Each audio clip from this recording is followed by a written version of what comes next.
Welcome to Star Bios, the podcast where we delve into the fascinating lives of Hollywood's most beloved stars. I'm your host, Casey Gold, and today we're shining the spotlight on the incomparable Veronica Lake, a true siren of the silver screen who left an indelible mark on the film industry during Hollywood's golden age. As we explore her remarkable life, you'll discover how this talented actress navigated the ups and downs of Tinseltown, captivating audiences with her signature peekaboo hairstyle and on-screen presence that continues to inspire generations of actors and filmmakers. Born Constance Frances Marie Ockelman on November 14, 1922 in Brooklyn, New York, Veronica Lake's early life was a tapestry woven from threads of family, love, and adventure. Her parents, Harry and Constance Ockelman, were both of German descent, their cultural heritage infusing their home with the warmth and tradition of their ancestors. The Ockelmans' decision to move to Miami, Florida, when Veronica was just a toddler, would prove to be a pivotal moment in shaping her future as a star. The sun-kissed climate and laid-back atmosphere of Miami would have a profound impact on young Veronica, instilling in her a carefree and adventurous spirit that would define her approach to life and career. As a child, Veronica was a whirlwind of creativity and curiosity, often putting on makeshift performances for her family and friends. Her parents, though not performers themselves, encouraged her artistic inclinations, recognizing the confidence and joy that performing brought their young daughter. They would often host impromptu talent shows in their living room, where Veronica would sing, dance, and act out stories she had created. These early performances were more than just a form of entertainment. They were a way for Veronica to express herself, to explore her emotions, and to connect with the people around her. Her parents' unwavering support would foster a strong sense of self-expression in Veronica, laying the groundwork for her future success as an actress. The Ockelmans' life in Miami was not without its challenges, however. The family faced financial struggles during the Great Depression, and Harry Ockelman's work as an oil company manager often required him to be away from home for extended periods. Despite these difficulties, Constance Ockelman's resourcefulness and determination ensured that her family remained afloat, even in the face of adversity. She would often take on part-time jobs to supplement the family income, all while managing the household and caring for Veronica and her siblings. These early experiences would instill in Veronica a resilience and adaptability that would serve her well throughout her career, as she navigated the ups and downs of the entertainment industry. As Veronica entered her teenage years, she began to develop a passion for dance, taking classes at a local studio, and quickly proving herself to be a natural. Her love of movement and performance would eventually lead her to New York City, where she would study at the prestigious Bliss Hayden School of Acting. But before making the leap to the Big Apple, Veronica's family would make one more significant move, this time to Philadelphia, where her father had secured a new job. The city's rich cultural heritage and vibrant arts scene would provide Veronica with the unique opportunity to explore her creativity, attending performances at the iconic Walnut Street Theater and visiting the Philadelphia Museum of Art. It was in Philadelphia that Veronica would attend William Penn High School for Girls, an institution that would provide her with a solid education and a supportive community of peers. Though she was still developing as a performer, Veronica's charismatic personality and striking looks were already turning heads, earning her a reputation as one of the most popular girls in school. Her classmates would often describe her as bubbly and vivacious, with a quick wit and infectious laugh that could light up a room. As she navigated the ups and downs of adolescence, Veronica began to cultivate a sense of style and sophistication that would become hallmarks of her future stardom. She would spend hours poring over fashion magazines, experimenting with different hairstyles and makeup looks, and practicing her dance moves in front of the mirror. The world of Hollywood was waiting, with its promise of glamour and excitement, but also its cutthroat competition and harsh realities. Veronica Lake was ready to take the leap, armed with her passion, her creativity, and her unwavering determination to succeed. As Veronica Lake stepped into the vibrant world of New York City in the early 1940s, she was determined to make a name for herself in the entertainment industry, her eyes shining with an unquenchable spark that seemed to dance in rhythm with the bright lights of the city. The air was alive with the hum of jazz music, and the chatter of pedestrians on the bustling streets. And Veronica felt an electric sense of belonging as she navigated the crowded sidewalks, her slender figure weaving through the throngs with a quiet confidence. Her first stop was the prestigious Bliss Hayden School of Acting, where she honed her craft under the guidance of renowned instructors who had shaped the talents of many a Broadway star. The school's studios, nestled in the heart of Manhattan, were a hub of creative energy, filled with the sound of laughter, tears, and passionate debate, as students poured their hearts into perfecting their performances. It was during this period that Veronica began to develop her signature peekaboo hairstyle, which would become an iconic part of her image. The style, characterized by a deep S-wave in the front and a signature curl that often covered one eye, was not only stylish but also helped to frame her face and accentuate her striking features, giving her an air of mystique that seemed to draw people in like a magnet.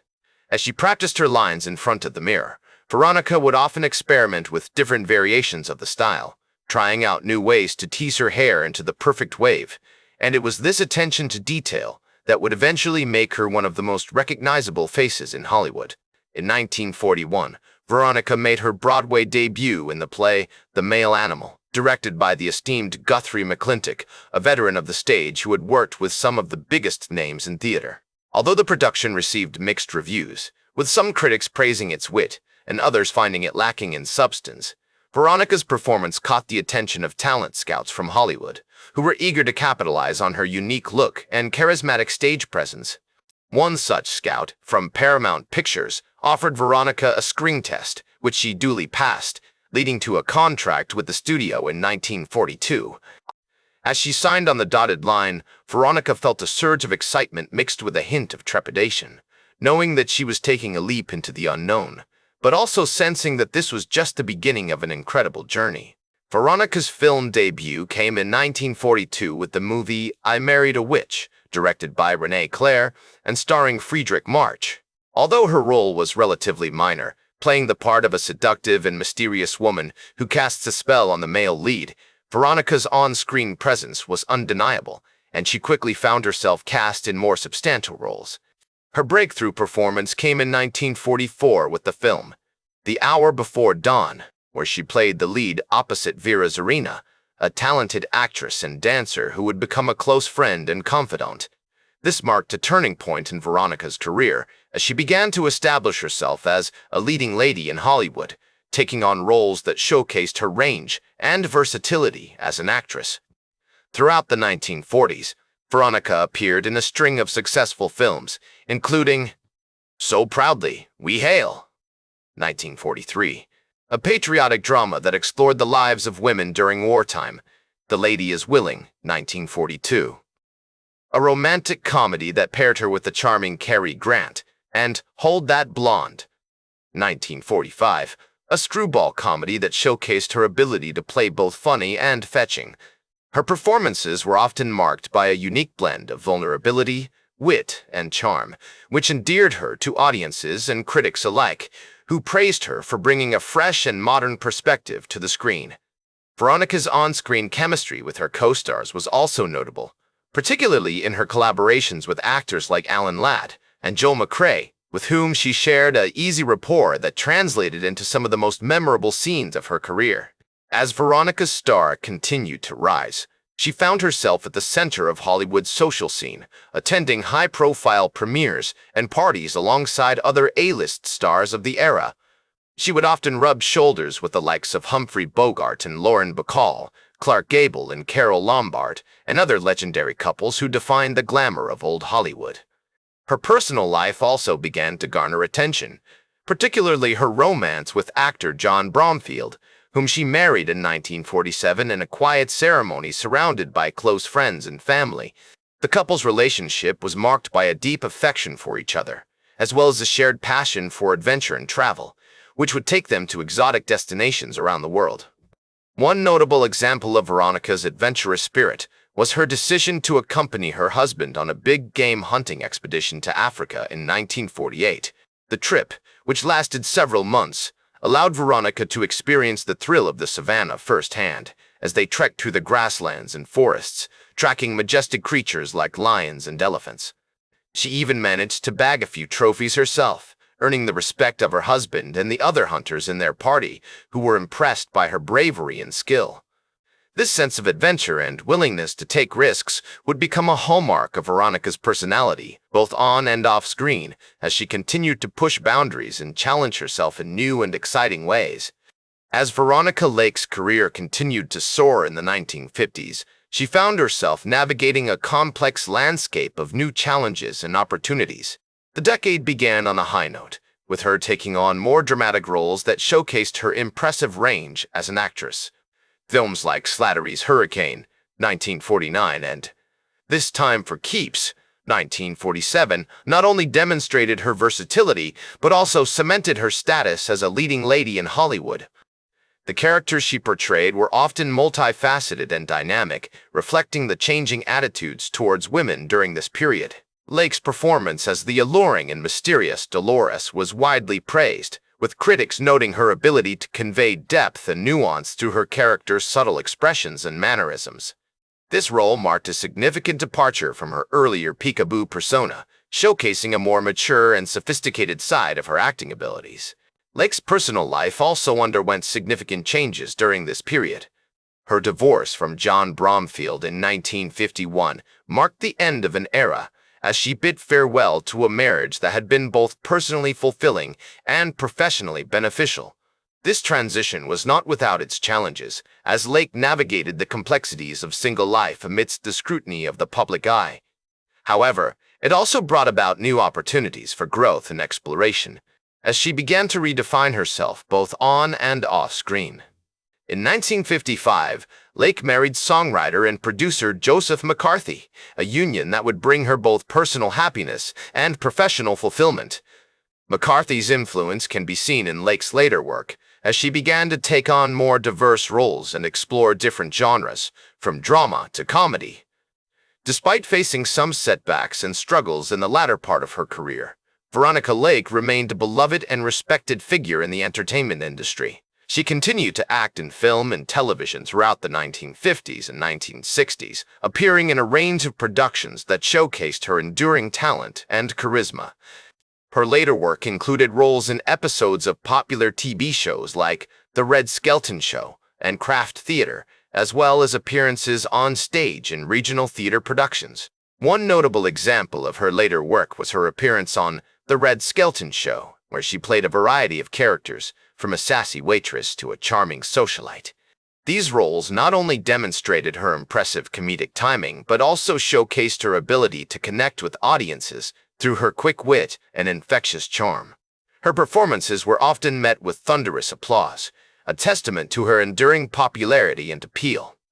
As the years went by, Lake's health began to decline, and she struggled with the effects of chronic illness and personal struggles.